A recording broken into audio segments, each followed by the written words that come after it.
Madame, Messieurs, bonsoir. Encore une fois, nous sommes ensemble pour le Grand Oral. Le Grand Oral, 45 minutes d'entrevue, 45 minutes d'échange avec des Congolais pétris de talent, pétris d'intelligence.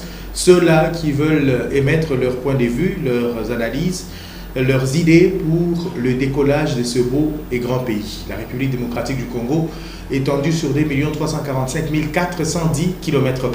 Alors, j'ai le privilège d'avoir sur ce plateau ce jour une des étoiles de l'intelligence congolaise, en tout cas il faut qu'on se les dise, il faut savoir reconnaître la valeur de nos dignes fils, anciens travailleurs, plutôt cadres des institutions de Bretton Woods.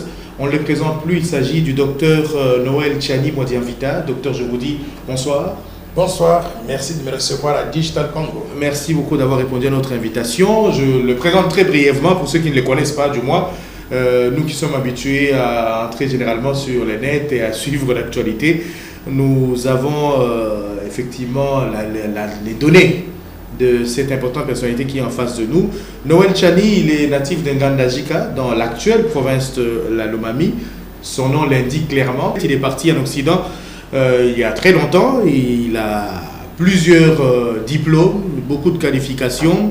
Docteur en sciences économiques de l'Université de Paris 9, oui, Paris 9 Dauphine, et puis plusieurs autres maîtrises, j'ai remarqué, diplôme d'études supérieures, et ainsi de suite, et même le doctorat, puisque vous êtes docteur, effectivement, je l'ai dit. Alors, Noël Tchani Mwadianvita, êtes-vous fier d'être congolais?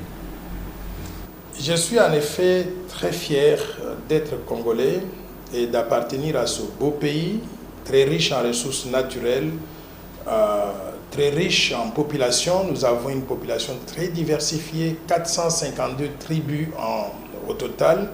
Et chacune de ces tribus a quelque chose à contribuer donc au pays.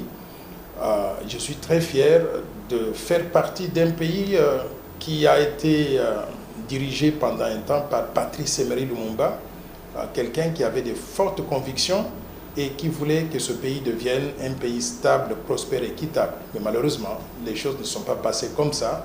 Et aujourd'hui, nous avons un pays que beaucoup de gens envient, mais les Congolais n'ont pas encore pris conscience que nous pouvons devenir cette force motrice au sein du continent africain. Alors, c'est vrai, la campagne électorale est passée, mais nous allons quand même essayer de revenir sur l'idée que vous avez, parce que l'émission Le Grand Oral, c'est vous donner cette parole afin que vous émettiez une analyse sur la bonne manière dont devrait effectivement être porteuse la République démocratique du Congo pour aller de l'avant. Vous présentez, vous avez jeté pratiquement un pavé dans la mare pendant que les gens parlaient, en tout cas plusieurs projets de société pendant la campagne électorale évoquaient 100, 120, 140 milliards et tout. Vous venez et pensez que la République démocratique du Congo peut générer 800 milliards de dollars américains en 15 ans. Effectivement, j'ai présenté le plan Marshall de Noël Tchani pour la reconstruction et le développement de la RDC, une vision de développement à mettre en œuvre sur une période donc de 15 ans et qui va nécessiter une mobilisation de 800 milliards de dollars sur cette période-là. D'où est-ce que nous pouvons tirer ces ressources naturelles? Je pars de l'idée que nous sommes un pays très riche. Ce que nous devons faire pour mobiliser donc ces ressources, c'est d'abord regarder dans la caisse intérieure. Où est-ce que nous pouvons générer des économies? Vous savez que le président Thabo Mbeki avait conduit une mission du panel des experts africains en 2013. À la fin de la mission, il avait conclu que 85% des revenus des ressources naturelles n'entrent pas dans le budget de l'État. C'est volé, c'est détourné par des mécanismes divers. Ce que ça veut dire, c'est quoi? C'est que le budget que nous avons aujourd'hui, qui est de 5,9 milliards de dollars par an, ce budget ne représente que 15% de ce qu'il devrait être. Donc, si on fait les calculs inverses, on va déterminer que ce pays est capable de mobiliser un budget entre 45 milliards de dollars et 112 milliards de dollars par an. Prenons 45 milliards de dollars par an, multiplié par 15, vous pouvez mobiliser 680 milliards de dollars qui proviendraient simplement de la lutte contre la corruption, de la prédation des ressources naturelles et du détournement des fonds publics. Pour vous en convaincre, notre propre conseiller spécial en matière de lutte contre la corruption et de promotion de la bonne gouvernance, Luzolo Bambi, sous l'ancien régime, Luzolo Bambi a déterminé que chaque année, la RDC perd de 10 à 15 milliards de dollars sous forme de fraude fiscale, détournement des fonds publics. Si on fait les calculs, vous allez trouver que nous sommes capables de mobiliser les 680 milliards de dollars des ressources intérieures si nous organisons donc la gouvernance. Le reste proviendrait d'où? Nous pouvons augmenter les investissements directs étrangers qui s'élèvent aujourd'hui à 3 milliards de dollars. Si on améliore l'environnement des affaires, on va attirer plus d'investissements directs, on peut augmenter de façon conservatrice de 3 milliards de dollars à 5 milliards de dollars par an, multiplié par 15, on va générer de cette source-là 75 milliards de dollars. Et enfin, on va maintenir le niveau des coopérations bilatérales et multilatérales que nous avons aujourd'hui qui s'élève à 3 milliards de dollars par an, multiplié par 15, on va obtenir 45 milliards de dollars. Donc la somme de 680 milliards de dollars provenant de la lutte contre la corruption, de 75 milliards de dollars provenant des investissements directs étrangers et de 45 milliards de dollars provenant d'aides bilatérales et multilatérales sur une période de 15 ans totalise 800 milliards de dollars dont nous avons besoin pour mener effectivement la mise en œuvre de ce plan Marshall pour la reconstruction de la RDC. Donc, les ressources, il y en a. C'est à nous, Congolais, d'être sérieux et de nous mobiliser, de nous organiser pour arriver à les trouver. Vous êtes banquier de développement, puisque vous en parlez justement, vous avez évoqué le problème, vous avez établi une sorte de diagnostic. Banquier de développement et fonctionnaire international, venu de la Banque mondiale. Mais vous dites quelque part que, je vous ai entendu dire, que la crise elle est politique, économique, sociale et sociétale en République démocratique du Congo. Comment y remédier? C'est pour cela que je propose un plan multisecteur. Il faut que les Congolais comprennent que le plan que je propose n'est pas simplement un plan économique. C'est un plan pour transformer la société congolaise. Ce plan, étalé sur une période de 15 ans, comprend 15 programmes. Je vais résumer certains de ces programmes. La priorité serait donc la mise en place d'un environnement qui puisse promouvoir la paix, la sécurité, promouvoir la démocratie, mais la mise en place d'institutions solides, réformer la justice, mettre en place un État qui fonctionne. L'État, l'administration congolaise aujourd'hui, ne fonctionne plus ou n'existe que de nom. Nous allons aussi améliorer la gouvernance en luttant efficacement contre la corruption, la prédation des ressources naturelles, mais mettre en place des mécanismes qui permettent à l'État congolais de capter toutes les ressources, les mettre dans le budget de l'État et les utiliser pour financer le développement. Nous allons ensuite investir massivement dans ce que j'appelle le capital humain, à travers l'amélioration de l'éducation et de la santé, et en donnant aux enseignants et aux médecins les incitations pour qu'ils puissent faire leur travail correctement, les payer correctement. C'est pour cela que j'ai proposé un salaire minimum garanti par mois de 1 000 $, payable à tous les fonctionnaires de l'État, à tous ceux qui travaillent dans le domaine de l'éducation, le domaine de la santé. Au-delà de cela aussi, nous allons construire des infrastructures de base, c'est-à-dire les routes, les autoroutes, les chemins de fer, pour relier tout le pays. En le faisant, nous allons connecter toutes les 26 provinces du pays et nous allons créer ce que j'appelle un marché intérieur. Le Congo, c'est un gros marché de 92 700 000 personnes. Si nous relions donc l'intérieur du pays, quelqu'un qui produit du maïs, par exemple, en Gandangika chez moi, peut le vendre à Kisangani ou au Bas-Congo ou vice-versa. Donc, on va créer des opportunités pour le peuple congolais. Au-delà de cela, nous allons lancer un grand programme de construction de 243 villes modernes, villes et villages modernes. Qu'est-ce que j'entends par là? On prend toutes les villes congolaises. Aujourd'hui, je prends la ville de Kikwit, par exemple. Qu'est-ce qu'il y a comme caractéristique de ville là-bas? Il n'y a rien. Ni l'eau, ni l'électricité, ni les routes. Il n'y a rien absolument. Nous allons prendre Kikwit, construire les routes, les chemins de fer qui mènent par là. Nous allons construire une nouvelle cité administrative avec les bureaux de la police, de l'état civil, ainsi de suite, les cours et tribunaux. Nous allons construire toute une zone de développement agricole, d'élevage et de pêche, c'est-à-dire mécaniser l'agriculture pour que les gens puissent produire plus. En produisant plus, ils vont créer des emplois pour les gens de ce coin-là, et en produisant plus, ils pourraient arriver à réaliser l'autosuffisance alimentaire, d'abord pour Kikwit, et le surplus sera exporté vers d'autres provinces donc de la RDC.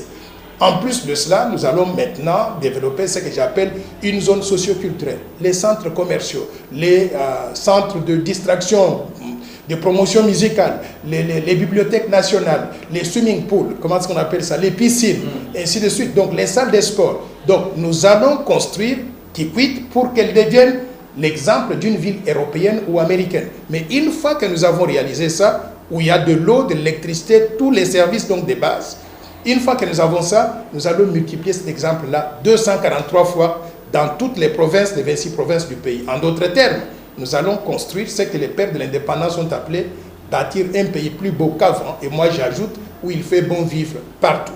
Et enfin, nous allons lancer un grand programme de diversification de notre économie.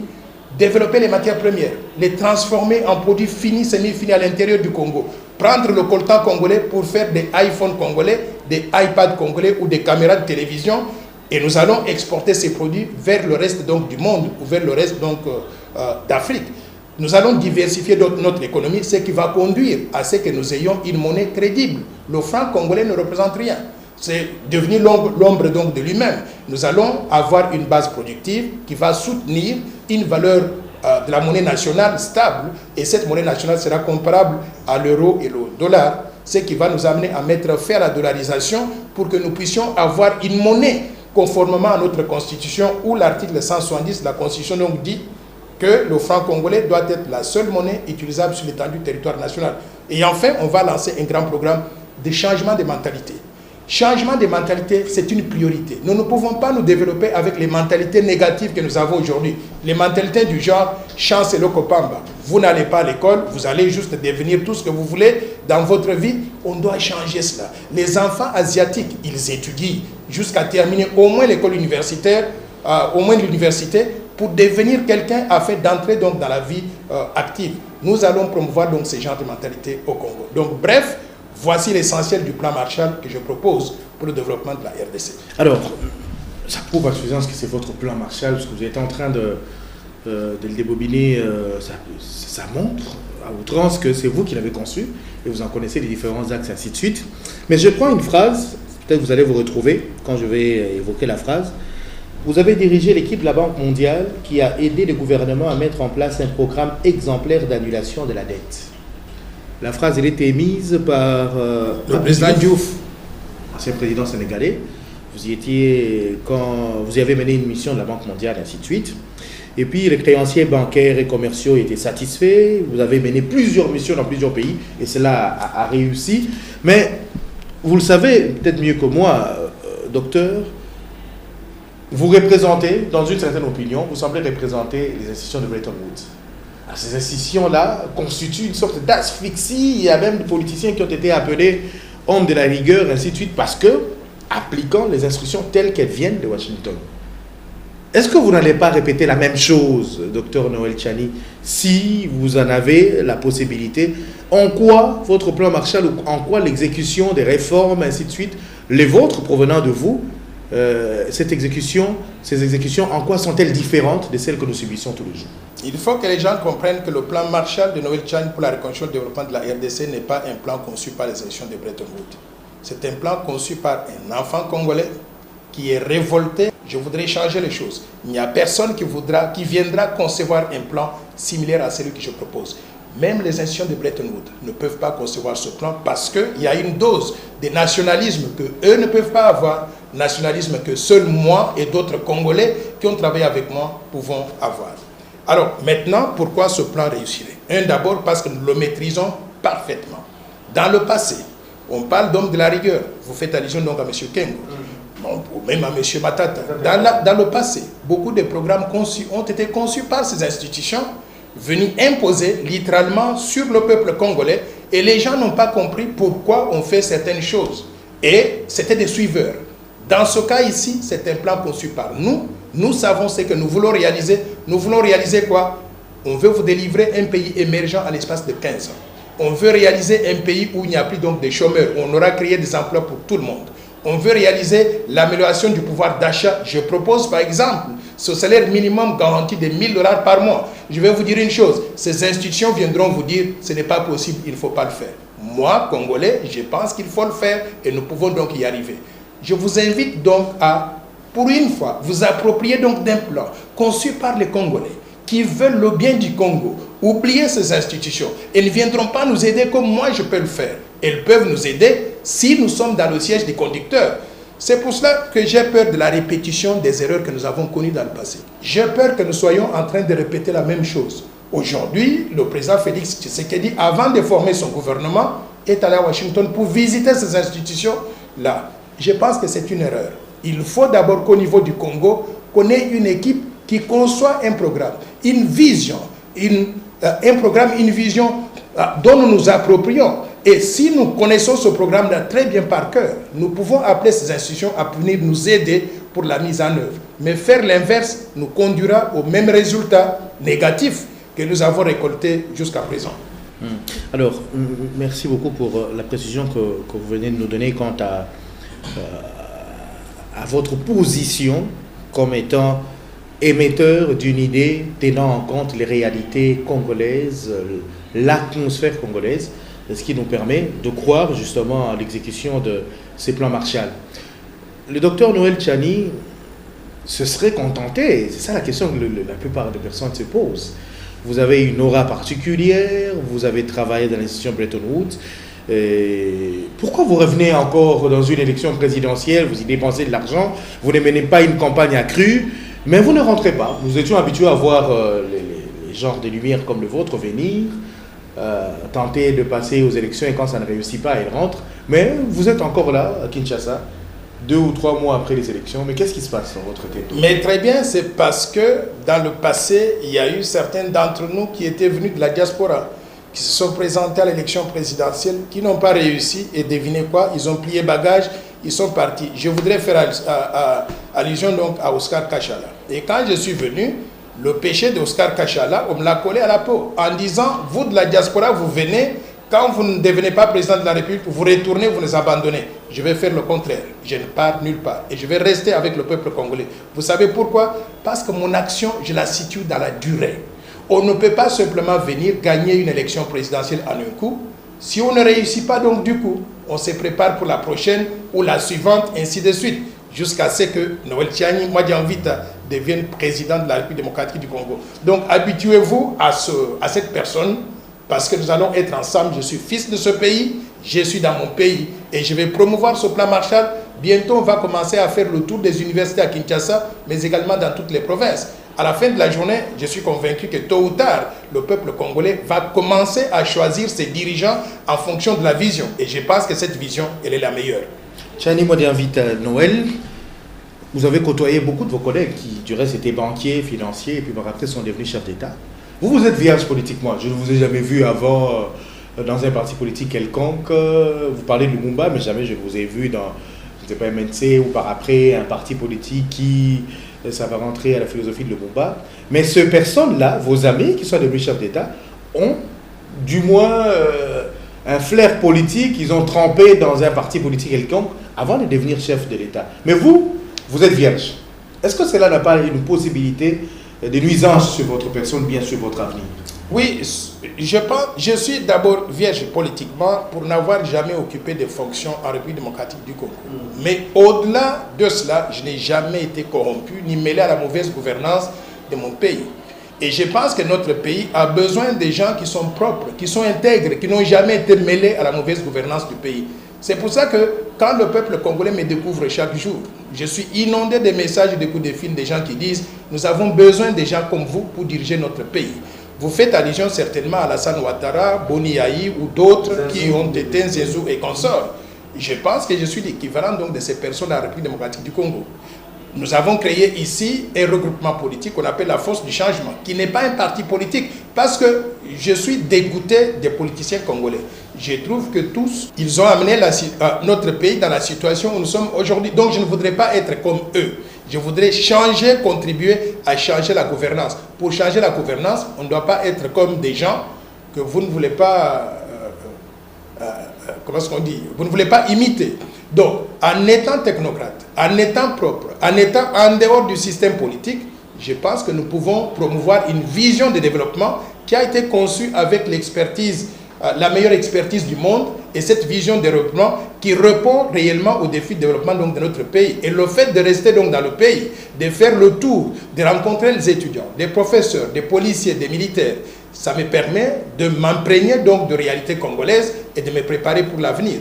Donc, si demain, après-demain, il s'avérait qu'on fait appel à moi pour occuper des fonctions politiques aussi dans mon pays, je le ferai volontiers dans l'intérêt du peuple congolais parce que nous avons quelque chose donc à contribuer. Si ce n'est pas le cas, nous allons évoluer dans d'autres secteurs, secteur privé, dans l'académie, dans le domaine, pourquoi pas donc le domaine des organisations internationales, et on va se préparer pour les années et les échéances à venir.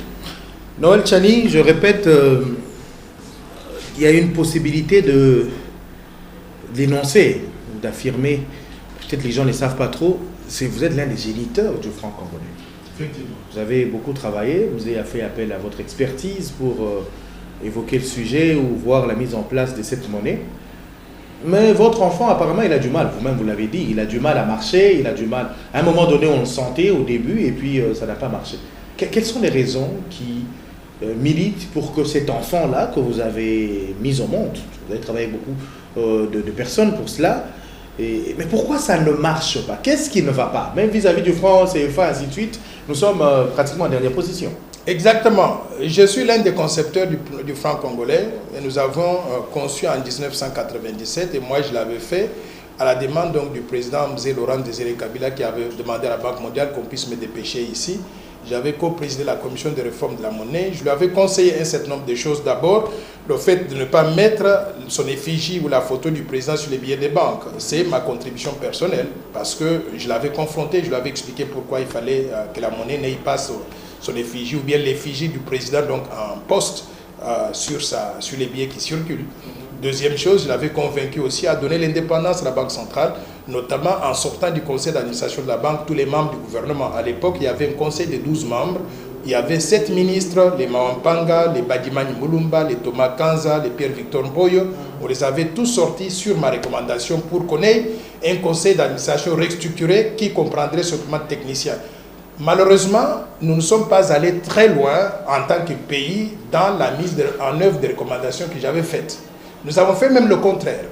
Pourquoi? Parce que la Banque centrale est restée indépendante théoriquement sur papier, mais dans la pratique, elle ne l'est pas. Et ça aboutit à ce que j'appelle donc la planche à billets. On a produit plus d'argent que l'économie ne pouvait soutenir. Par conséquent, la valeur de la monnaie donc a baissé au fil des années. Aujourd'hui, le franc congolais ne vaut rien. C'est pour ça que nous avons la dollarisation qui représente 95% de l'économie de la RDC. Maintenant, qu'est-ce qu'il faut faire? Moi, je pense qu'il faut aller aux fondamentaux. Les fondamentaux, c'est qu'il faut qu'il y ait une politique budgétaire et économique orthodoxe au niveau du gouvernement. Ensuite, il faut donner l'indépendance à la Banque centrale, doter la banque d'un leadership nouveau. Le leadership que nous avons aujourd'hui ne peut plus changer donc la donne. Pourquoi? Les gens se sont habitués à des mesures qui ne produisent pas des effets. Ensuite, il faudra maintenant que ce leadership politique ait un programme compréhensible, un programme de politique monétaire, capable de pouvoir donc sortir le franc de sa situation de léthargie actuelle pour en faire une monnaie aussi bonne que l'euro et le dollar. J'ai publié d'ailleurs un livre là-dessus, La bataille pour une monnaie nationale crédible, qui donne le plan d'action qui doit être fait, qui doit être mis en œuvre pour restructurer la Banque centrale, restructurer la monnaie, mais aussi restructurer l'économie et restructurer tout le système financier dans la globalité. Je voudrais parler un tout petit peu du système financier dans la globalité. Nous avons un total de 20 banques commerciales à RDC. Aucune de ces banques n'est congolaise à 100%. Toutes les banques sont étrangères et sont des petites banques. Mais je voudrais signaler le risque que nous avons avec le système des banques que nous avons aujourd'hui. Je prends l'exemple, je vais mentionner un pays qui n'existe pas pour ne pas affecter une banque particulière.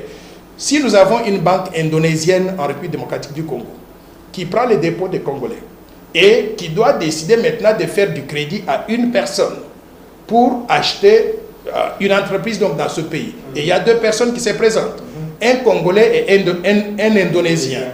Vous pensez que cette banque va donner du crédit à qui? À l'Indonésien.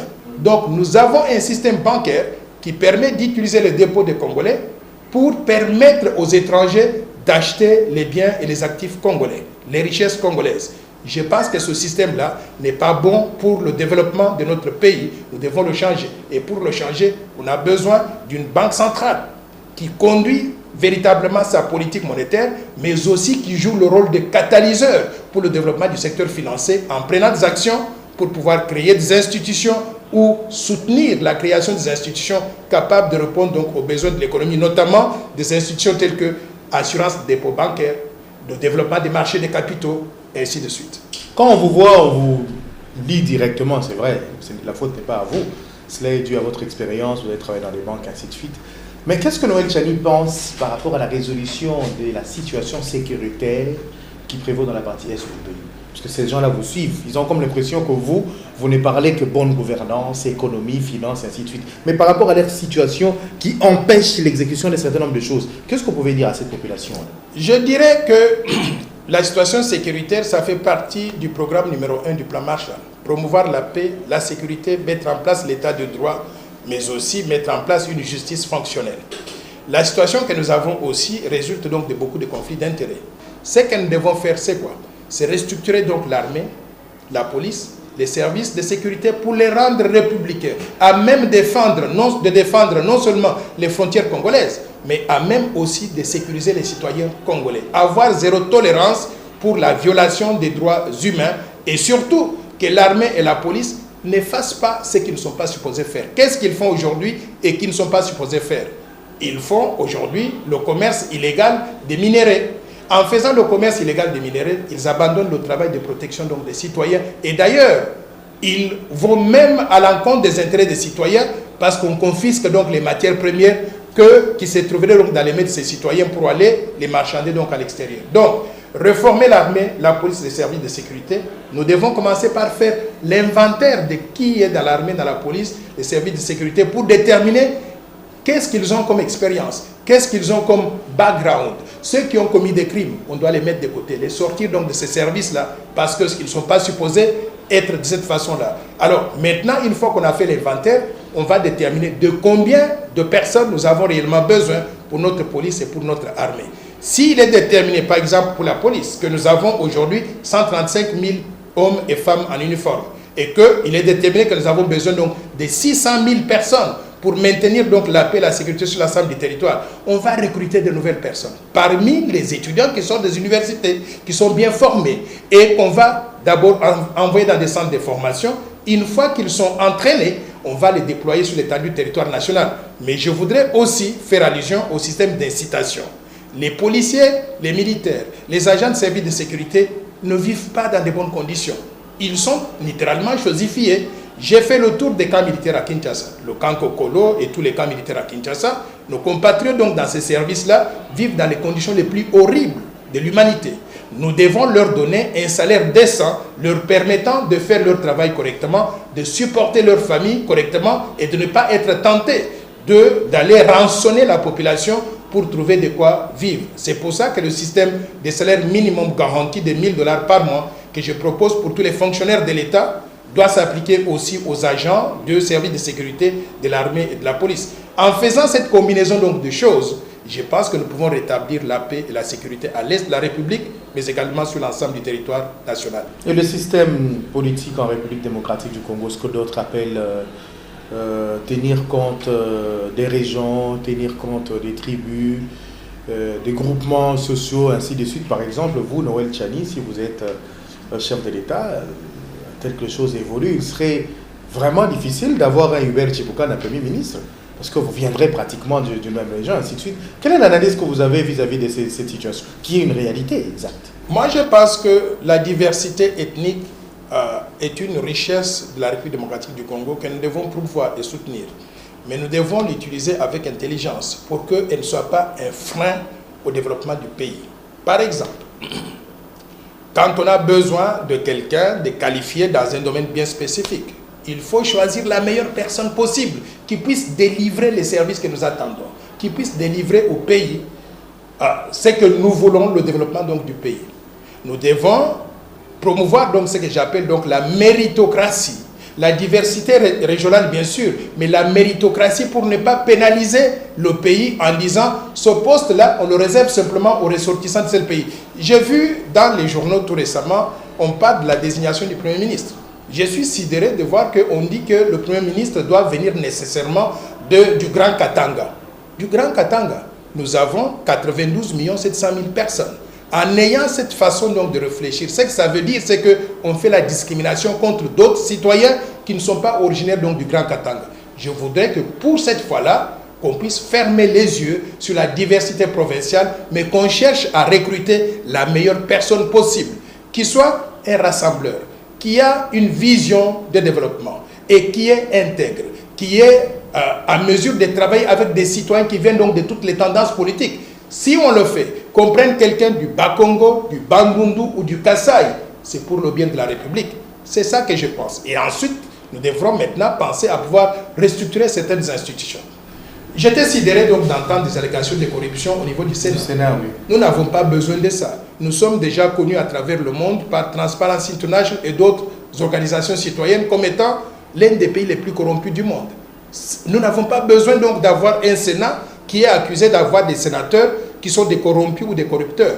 C'est pour ça que j'avais soutenu la position du chef de l'État de retarder l'installation du Sénat jusqu'à ce qu'on ait le rapport définitif présenté par le procureur général près de la Cour de cassation après son enquête sur ces allégations donc, de corruption.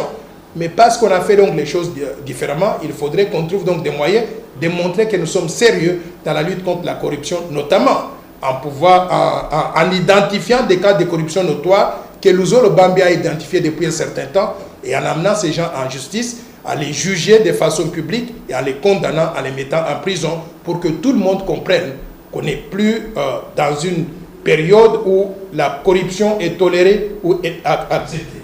Le pays où vous avez été, entre autres, le Sénégal, on a éliminé le Sénat.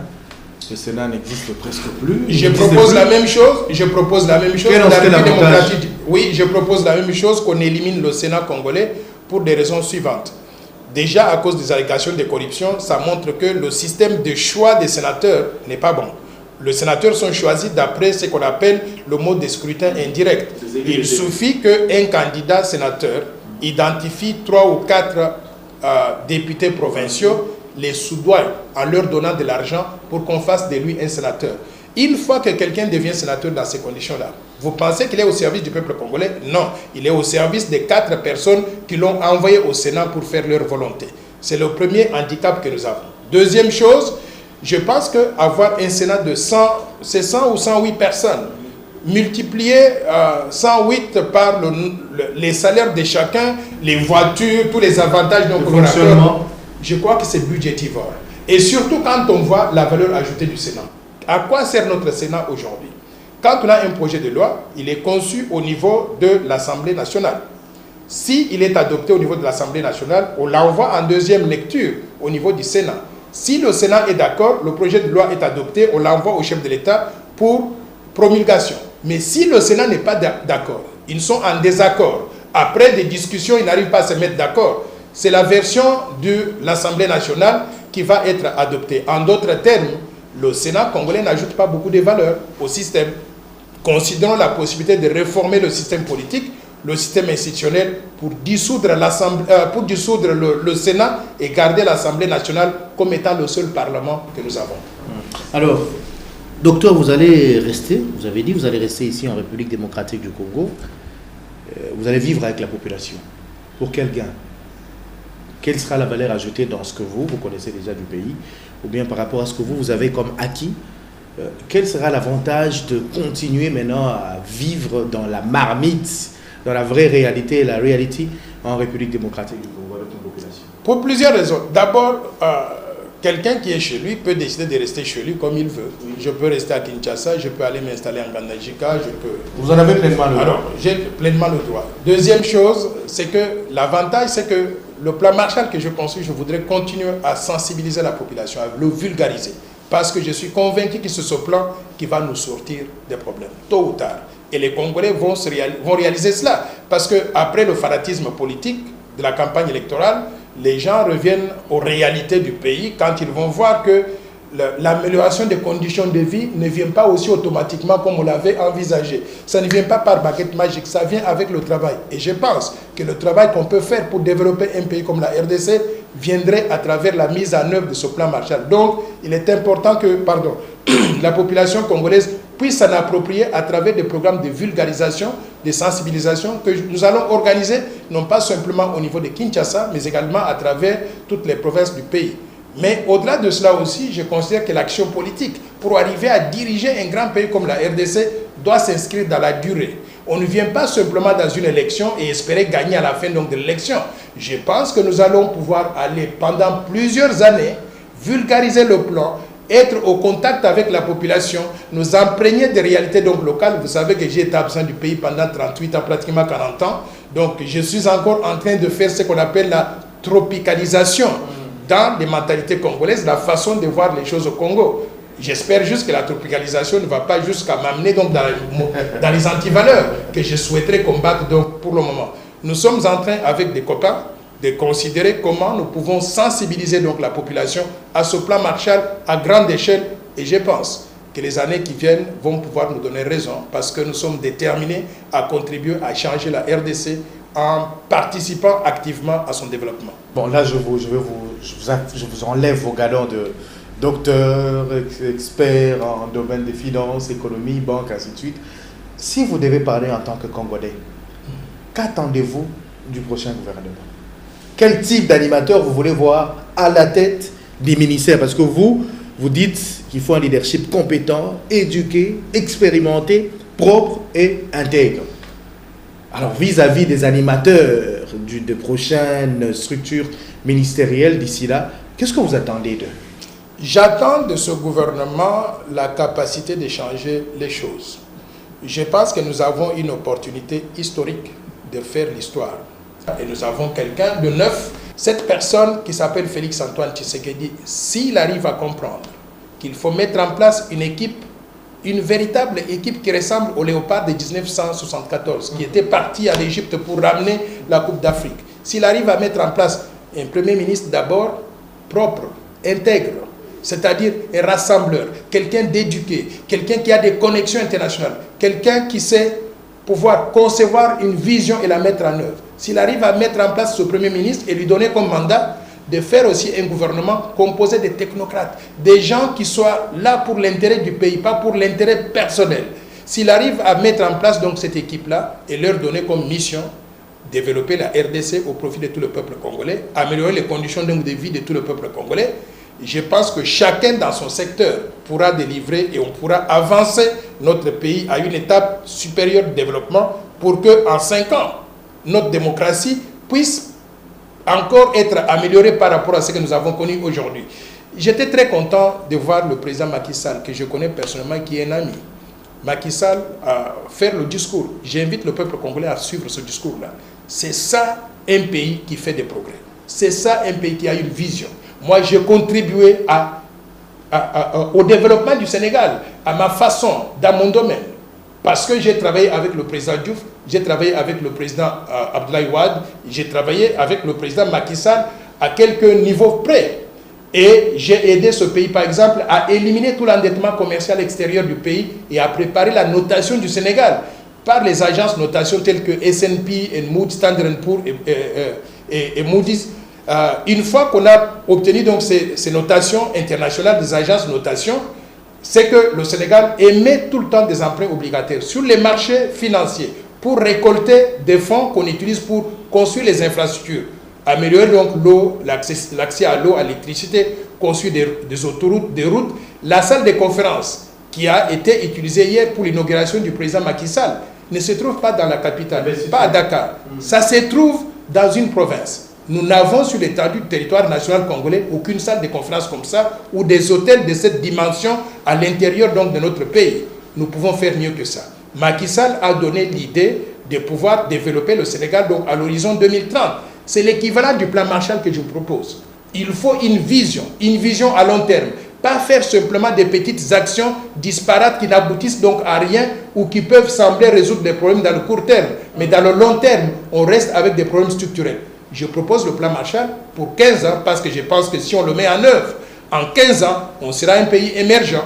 En 15 ans, on aura créé des emplois, des opportunités pour tous les Congolais qui sont au chômage aujourd'hui. Et en 15 ans, on pourra améliorer le PIB par habitant, c'est-à-dire le standard de vie des Congolais de 458 $ aujourd'hui à au moins 15 000 $.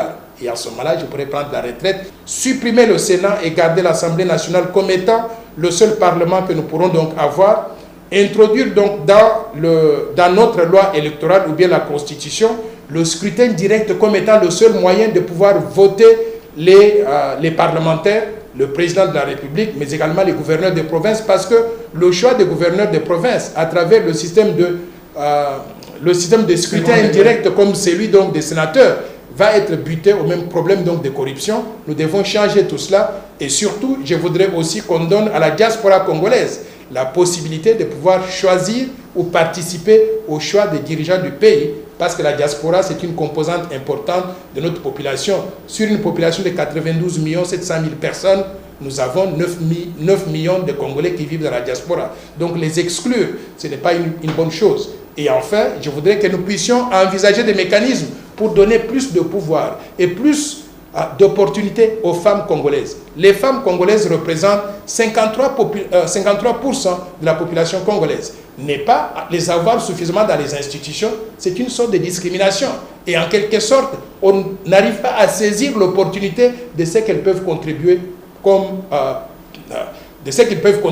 au développement donc, du pays. Donc, donnons la voix aux femmes et créons de conditions pour qu'elles puissent participer effectivement au programme de développement donc, de notre pays. Donc voilà quelques suggestions de ce que nous pouvons faire pour l'avenir afin de pouvoir assurer la participation effective de tous au développement du pays. Et si au gouvernement on grignotait un peu sur votre plan Marshall, vous n'allez pas passer à la télévision pour le dénoncer?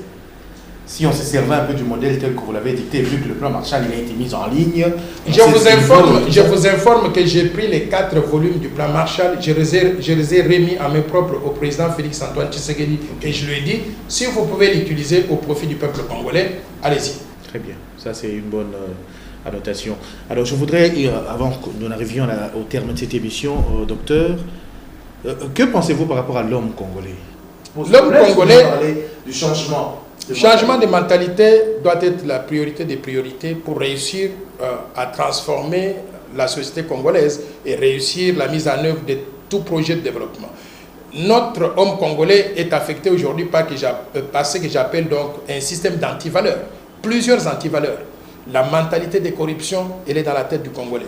Quand je m'en vais quelque part et je dis aux gens que je ne vous donne pas de l'argent sous la table, les gens me disent il faut vous tropicaliser. Donc, je parais être le mauvais dans un système où tout le monde considère que la corruption elle est normale. On doit changer cette mentalité-là. Lorsque je dis aux gens qu'il faut étudier, aller jusqu'au doctorat, terminer les études et prétendre devenir président de la République, on me dit Charles Eloko Pamba. On doit changer cela. Quand on voit la ville de Kinshasa qui est très sale, très sale, c'est comme une poubelle. Mais vous savez comment elle devient à être sale? C'est parce que chacun de nous contribue à la saleté. On mange des chikwanks, on prend les feuilles là qui restent, on jette dans la rue. On boit de l'eau, on prend donc la bouteille qui reste, on jette dans la rue. Si nous arrivons à éduquer notre population, pour que chacun de nous puisse faire un effort pour nettoyer là où il est, et surtout ne pas contribuer à jeter donc la saleté dans la rue, nous aurons la ville la plus propre du monde. Je vous donne un exemple que j'ai vécu personnellement. J'étais au Japon.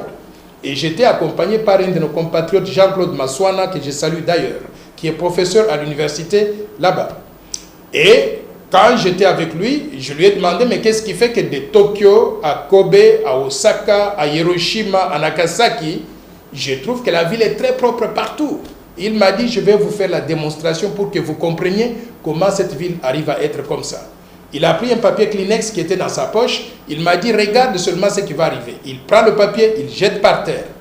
Et le Japonais qui venait après nous ne se plaint même pas. Il descend, il prend le papier, il va mettre dans la poubelle.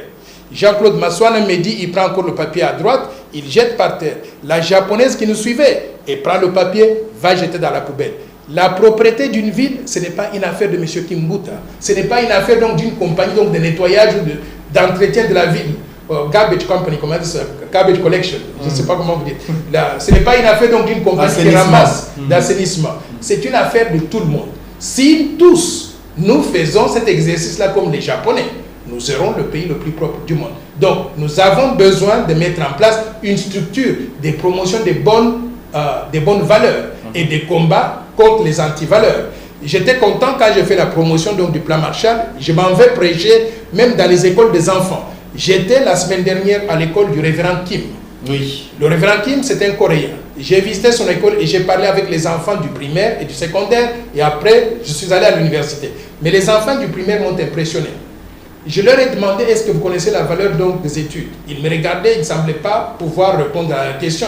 Et je leur dis, moi, j'étais candidat à la présidence de la République. Je voulais être à la place de Félix Antoine Tshisekedi. Vous connaissez le président de la République? Ils ont dit oui. Il s'appelle comment? Félix Antoine Tshisekedi. Je leur ai dit, je voulais prendre sa place. J'ai échoué et j'ai accepté la défaite. Mais vous savez comment je suis arrivé à être candidat à la présidence de la République? C'est parce que j'ai étudié très bien à l'école primaire, secondaire, et j'ai terminé l'université. J'ai terminé toutes les études, il n'y a plus rien qui reste. Si vous voulez devenir comme moi dans quelques années ou dans une dizaine, vingtaine, trentaine d'années, qu'est-ce que vous devez faire dans votre vie? Et les enfants ont répondu, il faut étudier. Et je leur ai demandé, il faut étudier quoi? Ils m'ont dit l'école primaire, le secondaire, l'université et terminer toutes les études. Je leur ai dit, c'est ça le message, la promotion du plan Marshall aux enfants de votre âge. Et moi, je pense que nous devons tous véhiculer ce genre de message aux enfants congolais pour qu'ils comprennent les études d'abord et le reste après.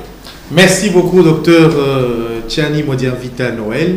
Merci d'avoir répondu à notre invitation. C'est un privilège de vous avoir sur ce plateau. Je pense que lorsque vous allez peut-être vous rendre en Gandajika ou bien Kamalondo ou bien Kisangani quelque part, nous serons dans la joie de vous avoir sur ce plateau pour que vous essayiez un peu de nous parler de ces réalités vécues sur le terrain et que nous puissions voir comment est-ce que notre population pourrait en sortir vainqueur. Merci en tout cas pour le respect que vous donnez à cette émission, d'être venu, et je vous souhaite vraiment une très bonne suite dans l'exécution d'un certain nombre de paramètres émis dans le plan Marshall. Merci beaucoup de m'avoir accueilli ici et j'espère que j'ai passé le grand oral sur Digital Congo. Merci avec beaucoup. Grande distinction et les félicitations du jury. Merci. Merci beaucoup, docteur, et merci à vous de nous avoir suivis. Très bonne suite des programmes sur cette chaîne. On se retrouve prochainement. Au revoir.